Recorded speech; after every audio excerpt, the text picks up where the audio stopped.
La entrevista del Telematutino 11, gente importante a tratar temas importantes. Hoy es viernes de salud. Nos acompaña el doctor Fernando Morales Villini.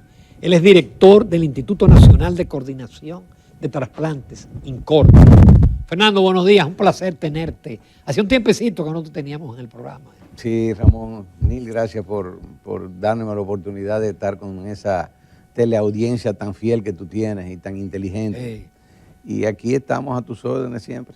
Exacto. Fernando es cirujano, pero también cirujano de trasplantes. Así que no es un director que él sabe de eso. ¿Cómo está el trasplante en República Dominicana? Mira, estamos en un proceso. ¿Qué tipo de trasplantes se están haciendo? Sí, voy diciéndote que después del COVID, que fue una situación dilapidaria contra todo lo que era salud, que no era COVID en ese momento, se afectó. Estamos recuperando, ¿no? Y tenemos buenas noticias. Por ejemplo, tenemos ya una resolución, la 331-01 del Consejo de la Seguridad Social, que da cobertura total al trasplante renal y a la extracción. Ah, pero qué bien. Eso no sabía. Hace 2 años ya empezó. Y estamos tratando de entrenar a todos los hospitales que tengan capacidad de extraer donantes y a los hospitales que tienen capacidad de extraer. Para riñón y para riñón por el momento. Entonces ya hay otra resolución que nos mandó a hacer todo lo que es el papeleo, las reglamentaciones, la normativa. Estamos trabajando conjuntamente con la Superintendencia de Salud y Riesgos Laborales, que es ISARRIL, en la elaboración de ello, porque ya posiblemente este año, en el 24, vamos a tener cobertura del trasplante hepático, del cardíaco, de páncreas y de médula ósea. Lo que le da un respiro a todos nuestros pacientes, porque tú sabes que, Ramón, desgraciadamente aquí mueren entre 2.500 y 3.000 pacientes todos los años por enfermedad orgánica terminal. Y el paciente con una enfermedad orgánica terminal es una persona que está gravemente enferma, pero si tú logras sustituir el órgano enfermo por un órgano sano, como es en el acto de la donación, esa persona a los 2 meses tú no lo identificas como una persona enferma. Es como cualquier normal de nosotros. Se reintegra a sus actividades laborales, se reintegra al ocio, a las relaciones familiares, bueno, a todo se reintegra. Hasta actividades deportivas puede realizar. Y yo creo que ese es el gran valor que tiene el trasplante, que es una modalidad terapéutica. Con ella podemos sustituir el órgano enfermo y salvar la vida de los pacientes, que de lo contrario, no hay métodos que puedan mantenerte vivo a los pacientes si no es el trasplante. Y la base de trasplante, desgraciadamente, no es algo que tú puedes encontrar en una clínica, es algo que tú tienes que encontrar en la familia, en el momento más doloroso, cuando un familiar fallece y le piden los órganos. En ese momento la familia tiene que saber que todos, cualquiera de nosotros en un momento de la vida, podemos estar o necesitando un órgano para trasplantarnos nosotros mismos o a nuestros familiares y amigos, o en esa situación de tener que ceder a la donación. Yo creo que generar esa cultura de donación, el trasplante, que todo el mundo entienda que nos beneficia a todos, es la misión fundamental del INCOR. Exacto. Pero hay familias que se niegan, ¿no? Todavía tenemos una negativa familiar alta porque tienen temores religiosos, temores que el cuerpo se va a desfigurar, que no se desfigura, es como si fuera una cirugía más. Tienen miedo de inseguridades. Y por eso es que la prensa dominicana ha hecho un esfuerzo grandísimo, y en ello tu programa, que a pesar de que teníamos un tiempo que no veníamos, pero siempre venimos, al año 1 o 2 veces, podemos llevar este mensaje de que la gente entienda de que esto nos beneficia a todos, de que la donación es un acto solidario, altruista, y que realmente con ella podemos salvar la vida. Un donante puede salvar la vida de 6 o más personas, solamente con un solo donante. Ahora, el trasplante más frecuente ya aquí es el de riñón, ¿no? Es el de riñón, se hace hígado con limitaciones, hicimos 3 cardíacos, se ha hecho páncreas, se hace médula, pero esos trasplantes, al no tener una cobertura económica que los permita, son costosos, su implementación es altamente costosa, tanto por los medicamentos como los procedimientos que se realizan. Y al tener ya la cobertura de la seguridad social, estos programas indudablemente van a dar mucho mayor solución terapéutica a los pacientes que lo necesiten. Pero en el caso del riñón, hay casos en los cuales hay un donante vivo. Sí. El riñón empezó como donantes vivos. Gemelos que le daban a sus hermanos, hermanos que le daban a hermanos, luego se fue ampliando, padres, hijos, hasta en nuestra ley establece el trasplante por amor sin ningún tipo de regulación, de que puede ser hasta el 4º grado de familiaridad. Luego de ahí, para poder hacerse, que ya sea de un amigo o personas con más lejanía, tiene que ir al INCOR y al Consejo Nacional y ser conocido por el Consejo Nacional de Trasplante, con el objetivo de evitar que haya transacciones que evidentemente desmeritizan todo lo que es un procedimiento que debe ser muy transparente, que debe ser sostenido por los principios bioéticos más esenciales que nos rigen.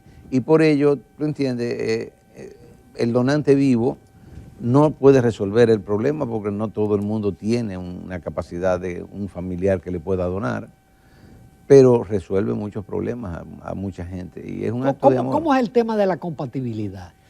Fíjate, te hago la pregunta porque, por ejemplo, muere una persona y dona los órganos y hay una fila de gente esperando, pero hay un tema de compatibilidad. ¿Cómo es eso? Mira, hay varios temas. Cuando tú logras tener un software, los softwares se guían por una serie de fenómenos muy puntuales. Tiempo de lista de espera da puntaje. Que tu compatibilidad sea una compatibilidad, mientras más grande es la compatibilidad, mayor puntaje te da. Que tú tengas una fístula que no funcione bien, que tú estás con problemas para dializarte, eso da puntaje. Que tú seas una persona menor de 18 años da puntaje. Entonces, esto no juega con la mano humana. Tú no puedes manejar la lista de espera manualmente. La lista de espera es un software donde están incluidos todos los pacientes. Sí, que no hay preferencia, de que primero. Porque aquí no hay preferencia. Y eso nos obligamos que se respete. Entonces, cuando hay un donante, nosotros le damos los primeros 10 receptores que pueden ser en lista de prioridad. Tú sabes que muchas veces un paciente tiene gripe, no puede operarse, o está fuera del país, o tiene cualquier complicación que le impida la cirugía. En un momento dado podía tener COVID. Exactamente, pasado muchas veces. Entonces eso va sumándose, pero siempre va a estar entre los 10 primeros de la lista. Esa lista de espera indudablemente es un fenómeno que tiene que ser defendido con todo el rigor, porque eso garantiza que no hay privilegios, ni va a haber transacciones de ningún tipo. ¿Y cómo se determina la compatibilidad? ¿De que ese riñón nada más le sirve a esa persona? O de los 10 nada más le sirve a una o a dos? Bueno, mira, el primer renglón es que tú tienes que tener el grupo sanguíneo afín. O que sea un grupo sanguíneo que esté tolerante, porque hay gente que tiene un grupo sanguíneo y pueden recibir sangre de todo el mundo. Sí. Y hay gente que nada más recibe sangre de un grupito pequeño. Segundo, los antígenos mayores de histocompatibilidad están en los cromosomas. Son antígenos que tienen la capacidad de rechazar todo lo que un ser humano extraño entra al cuerpo. Entonces, en la mayor afinidad que tú tienes con esos antígenos, menores posibilidades de rechazo hay. Y eso tiene un valor agregado en la medicina. Lo otro es la lista de espera. Tú tienes, por cada año de lista de espera, se te va sumando un puntaje, porque hay personas que desgraciadamente tienen grupos sanguíneos difíciles, tienen épocas difíciles, entonces eso le da la oportunidad de ser trasplantado. Lo otro es que esa persona haya sido muy transfundida y tenga una reacción reconocida, lo que se llaman los pacientes respondedores o hiperinmunizados, que muy pocas oportunidades tienen. Y entonces cuando tú encuentras un crossmatch que es negativo con ellos, eso te da la oportunidad de trasplantarlo. Y eso hay que jugarlo con eso. Entonces todo el mundo, todos los grupos de trasplantes nos ponemos de acuerdo para hacer las reglas de todo esto. Si hay que hacer alguna modificación, se toma nota, se imprime, se lleva al Consejo Nacional. ¿Cuánto es el tiempo máximo que una persona vive con diálisis? Mira, en nuestra realidad es la siguiente. Los pacientes, por ejemplo, cada año hay aproximadamente 2.000 nuevos pacientes con insuficiencia renal en el país. Estamos pasando una epidemia que todo el mundo tiene que revisarse, que es la diabetes con la hipertensión. Es muy dilapidario del sistema vascular nuestro y afecta mucho las venas y arterias del sistema renal. Entonces eso cae en insuficiencia renal crónica. De esos 2.000 pacientes, aproximadamente el 50% mueren el primer año porque no aceptan la enfermedad, no llegaron a tiempo, se descuidaron, toda una serie de elementos. De ese otro 50% empieza a dializarse, ya sea por diálisis peritoneal o por hemodiálisis, que son los dos sistemas sustitutivos que hay de función renal, y aproximadamente al cuarto, quinto año apenas sobrevive el 30%. Por eso es que el trasplante es el tratamiento idóneo para poder salvar la vida de esos pacientes. Y esos tienen una oportunidad de Fernando, un sistema. Todo el mundo, el que conocemos es el de hemodiálisis, porque lo vemos en las imágenes, pero el peritoneal, ¿en qué consiste? En el peritoneal se coloca un catéter en el abdomen. El peritoneo es una membrana que permite el intercambio de todas las sustancias que sobran en el organismo, que son desechos, que el riñón no puede sacar. Entonces se dan unos lavados de líquido con una serie de electrolitos y pasa del peritoneo a la cavidad abdominal todos esos elementos que hay que eliminar. Entonces tú lo entras en una sonda y saca y va haciendo lavado. Es muy fisiológico. El peritoneo, si se cuida bien, tiene una duración de más de 4 o 5 años. Si no, tiene la oportunidad de entrar en diálisis, en hemodiálisis. Pero en hemodiálisis, como te dije, ya cuando tú estás en hemodiálisis, es muy traumática, es muy desgastante y realmente afecta mucho al paciente. El trasplante, para terminarte más o menos la idea, Ramón, el trasplante tiene en estos momentos unos 16 más o menos 4 años de garantía de supervivencia del órgano. Siempre que tú lo pierdas, pero tiene la oportunidad de trasplantarte otra vez. Pero además de eso, generalmente un paciente ya de la edad nuestra que se trasplante y logra 14 años, es casi toda la vida que tiene. Eso es una ñapa muy buena. Y muy buena. Y que tú nada Fernando, más tomando pastillitas. Siempre del trasplante hay que darle medicamentos para evitar el rechazo. Sí, hay que darle una serie de medicamentos inmunosupresores. Cada día van mejorando la oferta de inmunosupresión. Es muy difícil, es muy diferente a la que teníamos hace 50 años, la que tenemos ahora. Indudablemente eso ha reducido los rechazos agudos y crónicos del paciente, da mayor sobrevida y el paciente sí tiene que tener la disciplina de tomarse sus medicamentos y periódicamente hacerse un análisis de los niveles.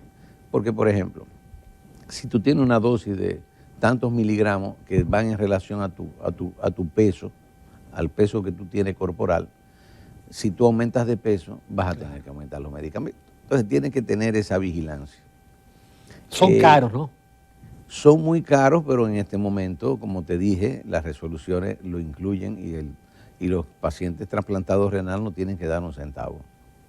Perfecto. Vamos a una breve pausa, con tu permiso y los amables televidentes, porque todavía tenemos muchas cosas de interés que conversar con el doctor Fernando Morales Villini, director del Instituto Nacional de Coordinación de Trasplantes.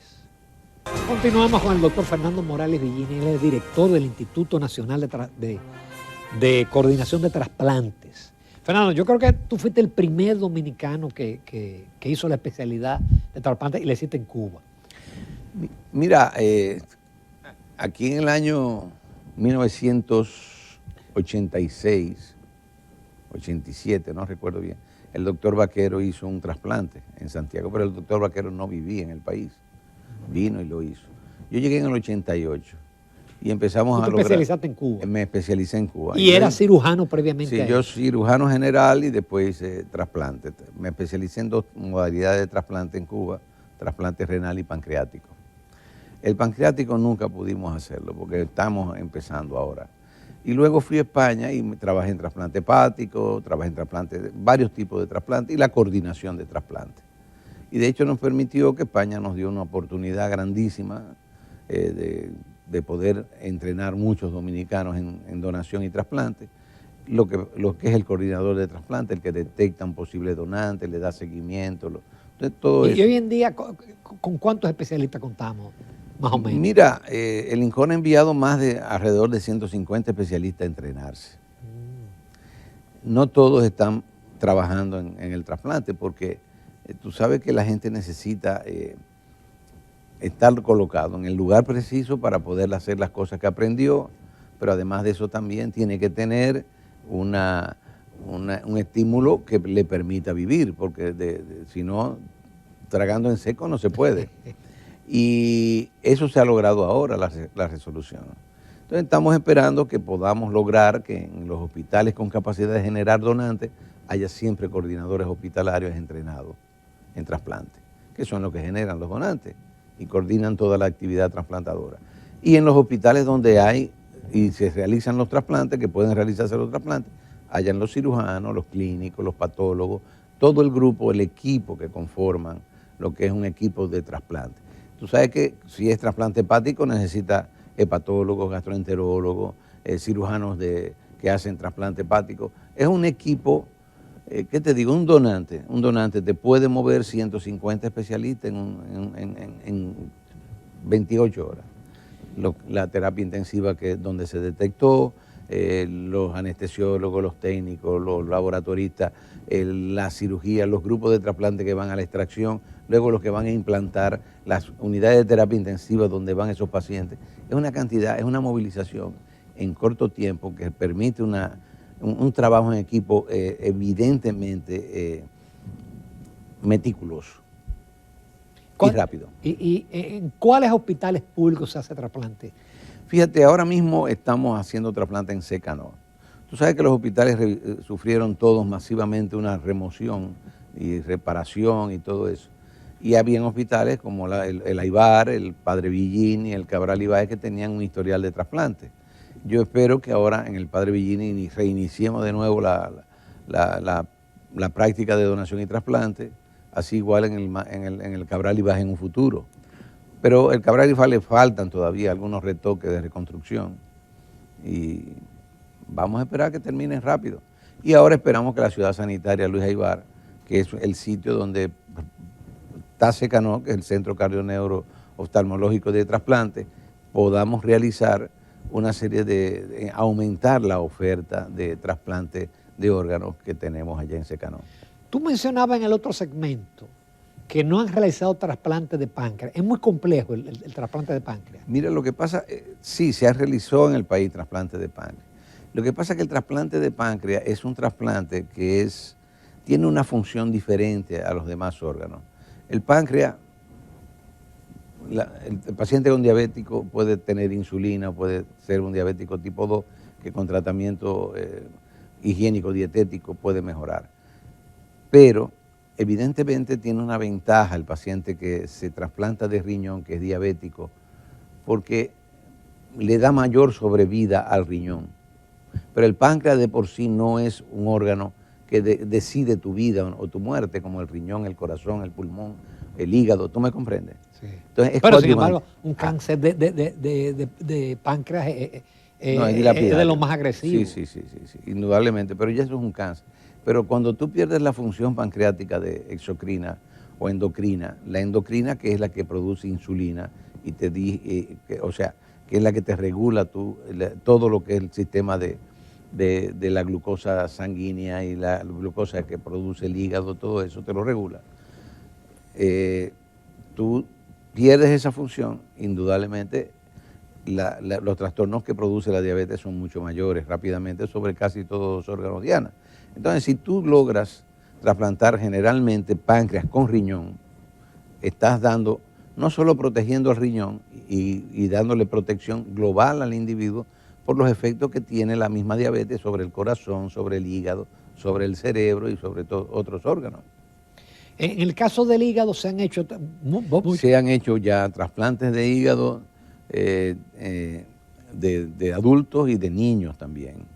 Y tenemos un proyecto con Argentina de un convenio que se firmó donde queremos instituir un programa de trasplante de hígado infantil y de adultos que nos permita darle solución terapéutica a esos pacientes. Contamos posiblemente con 600 pacientes con insuficiencia hepática terminal. En el caso de todos los niños, ¿qué tipo de afección tiene el hígado? Hay niños que nacen con atresia biliar congénita, que no tienen, el conducto biliar no se comunica con el intestino. Entonces eso produce una enfermedad que si no se repara a tiempo, mediante un trasplante, la única solución, ese niño muere. Entonces los padres dan una parte de su hígado generalmente para que esos niños se operen. Generalmente, es decir, no tiene que ser un hígado entero.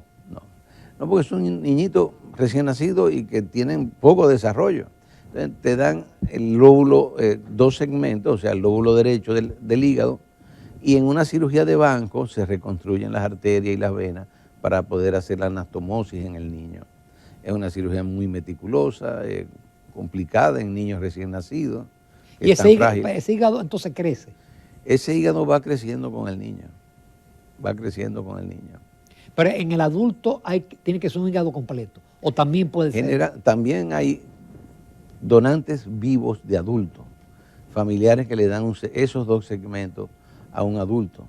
Y con esos 2 segmentos, a los 3 meses, el hígado adquiere el tamaño, porque tú sabes que el hígado es el órgano más interesante que hay. Los hepatocitos no degeneran, no envejecen. Ellos se siguen reproduciendo. Posiblemente ahí esté en un futuro una investigación, la vida, expandir la vida de todas las células. Porque el hepatocito a los 95 años tú puedes trasplantar el hígado y él va a recuperarse y se va a reproducir. Exacto. Y ese paciente que dona se recupera también. A los 3 meses ya tiene su hígado completo. Su hígado completo. Y el paciente que recibe el órgano, a los 3 meses, 4 meses ya tiene su hígado completo también. Qué milagro. No, es genial eso. Aquí hay personas vivas que han recibido trasplantes de corazón. Sí, hay una de ellas, una trasplantada de corazón, está viva y generalmente va a los programas cuando la llamamos. Esperamos empezar de nuevo con el trasplante de corazón porque ya el año que viene va a estar cubierto económicamente. ¿Y qué te puedo decir? La población de pacientes que necesitan corazón gira alrededor de 300, 400 al año. Si logramos en la pandemia eso se suspendieron. En la pandemia pudimos lograr hacer trasplantes renales, fundamentalmente donantes vivos. Pudimos lograr hacer algunos hepáticos, se hicieron, pero 1 o 2 no pasamos de ahí. La pandemia afectó todo este sistema. El de córnea también es algo corriente, ¿no? Sí, el de córnea es un tejido. Tú puedes sacar la córnea en una morgue, la puedes sacar en la funeraria y la córnea va a funcionar. Si tú mantienes hidratada adecuadamente y le das el tratamiento. No es de vida, pero indudablemente situémonos en lo que es un paciente que no tiene visión porque sus córneas están dañadas y de repente le pone la córnea y ve. Eso es un fenómeno extraordinario. Es como también los corazones que no se usan las válvulas. Y las válvulas biológicas tienen mucho menos exigencia de uso de anticoagulantes que las válvulas mecánicas. Y mucho menos complicaciones de dar más anticoagulantes y menos cosas. O sea, segmentos óseos, cartílago, piel en los quemados, todos esos son beneficios que da el trasplante de tejido. El trasplante de tejido es otra parte. No hablamos tanto de ello porque no depende la vida o la muerte del trasplante de tejido, pero mejora sustancialmente la calidad de vida. Pero en el caso del quemado, el trasplante de tejido... En el trasplante de quemado es coadyuvante de salvar la vida, indudablemente en el quemado sí. Y aquí lamentablemente no hay un banco de tejido. No lo tenemos todavía. En Secanó está puesto en la ciudad sanitaria está puesto para hacer el primer banco de tejido público. Hemos entrenado ya 4 patólogos en eso. Nos mandamos a España. Pero esperamos que más temprano que tarde podamos disfrutar de ello, porque aquí se están comprando las córneas. Ramón, ¿tú sabes cuánto cuesta una córnea íntegra que se compre en un banco de tejidos extranjeros? De $3.500 cuesta una córnea. Y cuando tiene ya que no se usan en Estados Unidos y que la pueden vender más barata porque ya empiezan a perder la celularidad, cuestan $1.500. Para un pobre eso es difícil. No, muy difícil. Pero además de eso, si tú tomas en cuenta que tú a un paciente que lo sacas en una morgue logra tener córnea fresca, con toda la celularidad, lo que te cuesta son alrededor de 500 pesos, 600 pesos, lo que es el proceso. Digo, el proceso no contando el personal que lo va a hacer, el proceso de extraerla, ponerla, colocarla, darle las soluciones y ponerla en la nevera y todo eso. Tú estás diciendo, bueno, podemos garantizar evitar que este país erogue en divisas con algo tan necesario, porque ahí no sería córnea nada más, estaríamos piel, hueso, polvo de hueso, por ejemplo, que se usa mucho en cirugía con personas que han perdido segmentos óseos por un accidente o lo que sea. Y eso es necesario. Qué bien, qué pena no tener más tiempo, Fernando, porque agotamos todo y yo espero que este tipo de cosas cree conciencia en las personas que si su ser querido va a morir, permita que 5 o 6 personas vivan gracias a su ser querido. Esa es la clave. Hay varias claves en este fenómeno.